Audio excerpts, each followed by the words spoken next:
دوسری جانب cipher case کے اندر جو عمران خان کے اوپر فرد جرم عائد کی گئی ہے، شاہ محمود قریشی صاحب کے اوپر بھی کی گئی ہے، اس کے خلاف آج باقاعدہ اسلام آباد ہائی کورٹ میں درخواست دائر کر دی گئی ہے، جس میں استدعا کی گئی ہے کہ عمران خان کے فرد جرم عائد کرنے کی کارروائی کو کالعدم قرار دیا جائے۔ مدعی اس میں درخواست کے اندر مدعی مقدمہ یوسف نسیم کھوکھر اور وفاقی حکومت کو جو ہے وہ فریق بنایا گیا، اور ساتھ یہ بھی موقف اپنایا گیا ہے کہ قانون کے مطابق مقدمے کے نقول تقسیم کرنے کے 7 دن بعد چارج فریم کیا جاتا ہے، لیکن ٹرائل کورٹ نے 7 دن کے قانونی تقاضے کو مد نظر نہیں رکھا۔ ٹرائل کورٹ نے جلد بازی میں فرد جرم عائد کی اور ٹرائل بھی جلد بازی میں مکمل کرنا چاہتی ہے۔ یہ وہی الزام ہے جو القادر ٹرسٹ کیس میں بھی ٹرائل کورٹ کے اوپر لگتا رہا ہے۔ پھر مزید موقف اپنایا گیا ہے کہ اعلیٰ عدلیہ کی جانب سے ٹرائل روزانہ کی بنیاد پر سماعت یا جلد مکمل کرنے کی کوئی ہدایت بھی نہیں کی گئی ہے، اور جلد بازی میں ٹرائل آگے بڑھانے سے بنیادی آئینی حقوق متاثر ہوں گے، اور مرکزی ثبوت سیفر ٹیلی گرام کی عدم موجودگی میں ٹرائل کو آگے نہیں بڑھایا جا سکتا۔ اور اس درخواست کے اندر یہ استدعا کی گئی ہے کہ چیئرمین پی ٹی آئی کے اوپر یعنی عمران خان کے اوپر جو فرد جرم عائد کی گئی ہے اسے کالعدم قرار دیا جائے۔ اس کے بعد ناظرین ایک اور اہم case he chairman P T I Imran Khan کے حوالے سے ہے۔ جج ابو الحسنات صاحب نے آفیشیل سیکرٹ ایکٹ مقدمے کیس کی سماعت کی۔ پاکستان تحریک انصاف کی جانب سے وکیل نعیم پنجوتا صاحب عدالت میں پیش ہوئے، اور انہوں نے جج صاحب سے مکالمہ کرتے ہوئے کہا کہ آپ کے عدالتی آرڈرز کے اوپر عمل درآمد نہیں ہوتا۔ میں جیل میں وکلاء کو چیئرمین پی ٹی آئی یعنی عمران خان کے ساتھ ملنے نہیں دیا جاتا، جس پر جج صاحب نے کہا کہ یہ ایڈمنسٹریٹو معاملات ہیں، جیل مینول کے مطابق جیل مینول کے مطابق ہی جیل میں معاملات چلتے ہیں۔ اگر زیادہ وکلاء کی چیئرمین پی ٹی آئی سے ملاقات میٹنگز ہوں گی تو معاملات دیکھنے پڑتے ہیں۔ یعنی انہوں نے یہاں پر تھوڑی سی جو اڈیالہ جیل کی انتظامیہ تھی ان کی سائڈ لی، اور ان کی جانب سے جو ملاقات نہیں کروائی جا رہی اس کے اوپر تھوڑا سا انہوں نے اپنے آپ کو ریسٹرین کیا کہ بجائے اس کے کہ وہ مزید کوئی احکامات دیں۔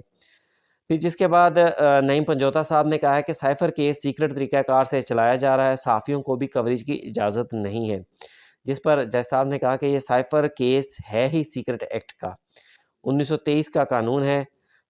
وکیل صاحب نے کہا کہ صحافیوں کو نہیں لیکن کم سے کم وکلاء کو تو اجازت دے دی جائے، جس پر جج صاحب نے اڈیالہ جیل میں کمرہ عدالت کی بھی بہت چھوٹا ہونے کی انہوں نے شکایت کی، اور چیئرمین پی ٹی آئی کے سیل کی دیوار جج صاحب نے کہا کہ میں نے اپنے وزٹ کے بعد چیئرمین پی ٹی آئی کے جو سیل ہے اس کی دیوار تڑوا کے اس کو بڑا کر دیا ہے، اور مزید انہوں نے کہا کہ چیئرمین پی ٹی آئی اہم شخصیت ہیں تو ان کی زندگی کو تحفظ دینا بھی ضروری ہے۔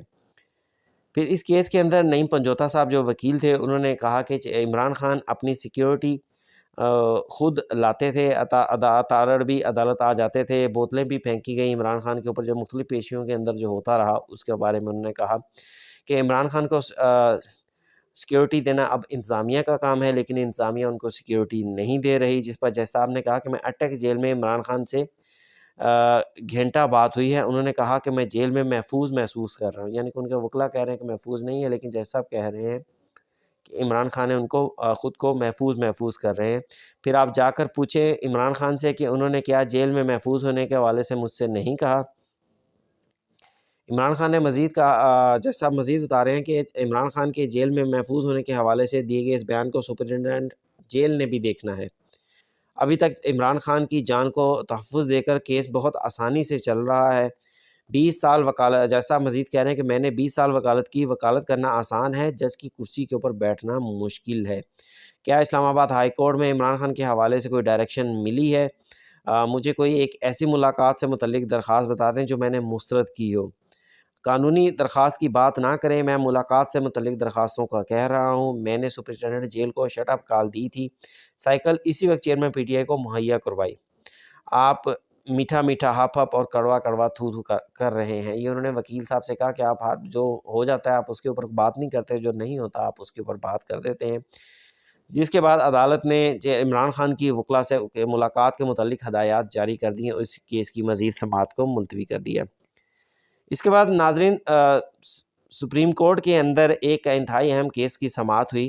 عسکری فور کراچی میں کثیر منزلہ عمارت کی تعمیر روکنے کے خلاف کیس کی سماعت ہوئی۔ اس کے دوران سپریم کورٹ آف پاکستان نے یہ اہم آبزرویشنز دیں اور کہا کہ آرمی ڈائریکٹوریٹ کی درخواست ناقابل سماعت ہونے پر مسترد کر دی، اور ساتھ ہی یہ بھی کہا کہ آرمی ہاؤسنگ ڈائریکٹوریٹ کی جانب سے درخواست دائر کس طرح کی گئی، آرمی ہاؤسنگ ڈائریکٹوریٹ کا قانونی وجود کیا ہے، آرمی ہاؤسنگ ڈائریکٹوریٹ کے قانونی وجود کے بارے آئین رول آف بزنس 1983 یا کسی قانون میں ذکر ہے، یہ عدالت نے سوال کیا۔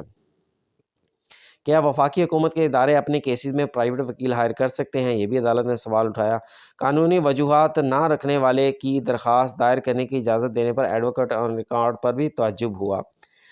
پھر عدالت نے مزید کہا کہ اگر آرمی ہاؤسنگ ڈائریکٹوریٹ متاثرہ فریق ہوتی تو وفاقی حکومت کے ذریعے درخواست دائر کر سکتی تھی، خود سے وہ نہیں آ سکتی۔ پھر انہوں نے کہا کہ موجودہ کیس میں آرمی ہاؤسنگ ڈائریکٹوریٹ نے تو وفاقی حکومت، صدر مملکت سمیت سب کو فریق بنا دیا ہے، کیا یہ وفاقی حکومت کا وفاقی حکومت کے ہی خلاف کیس ہے؟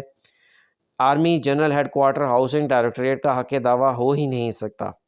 آرمی ہاؤسنگ ڈائریکٹوریٹ نہ تو کوئی فلاحی ادارہ ہے نہ کارپوریشن۔ یہ چیف جسٹس پاکستان نے کہا کہ جب ایک ادارہ آئین و قانون میں وجود ہی نہیں رکھتا تو وہ درخواست کیسے دائر کر سکتا ہے؟